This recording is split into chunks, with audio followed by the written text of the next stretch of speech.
Hey and welcome to Not Only Hollywood. Today I'm going to review Fist of Legend from 1994. This is a Hong Kong martial arts movie.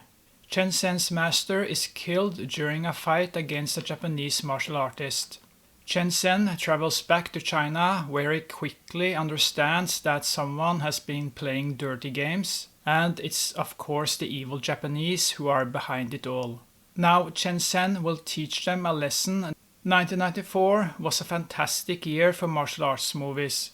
Two of the best martial arts movies of all time came out that year.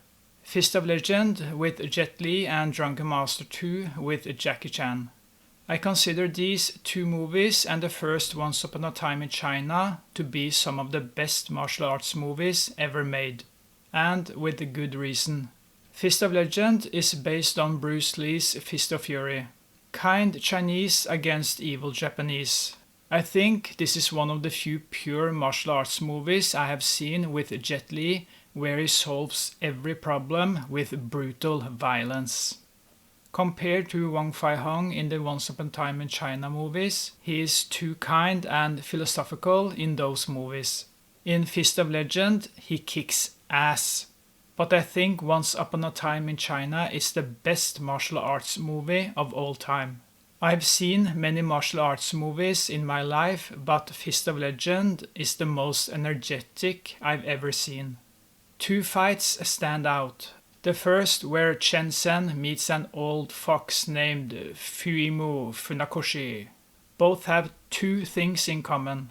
They kick ass and have two awful hairstyles that should never have seen the light of day. Jet Li looks silly, but Yasuaki Kurata surpasses Jet Li with several levels of hair. But you will like the character played by Yasuaki Kurata. He's a man of honor and has many words of wisdom.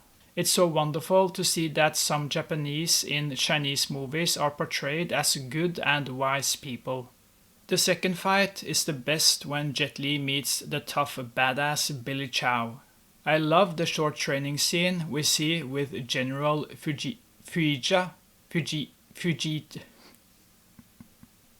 I love the short training scene we see with General Fujita.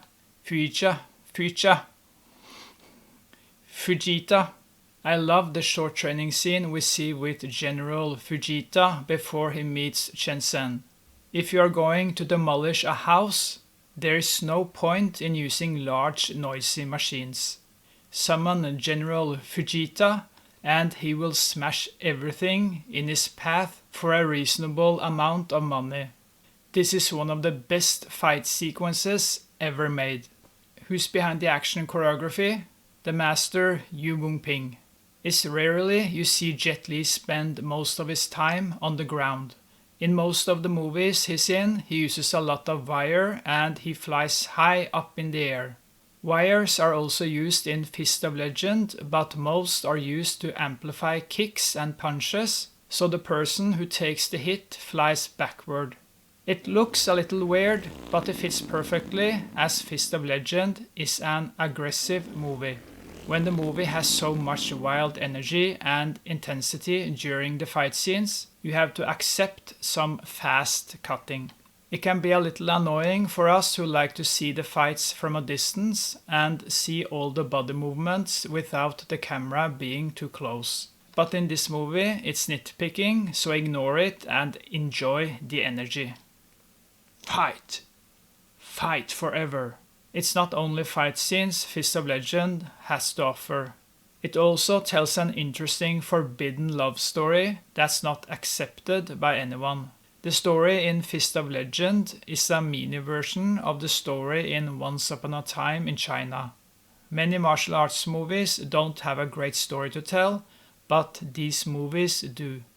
It's always interesting when a nation faces new challenges, whether it's an occupation or new technology that changes the world and makes people come closer to each other.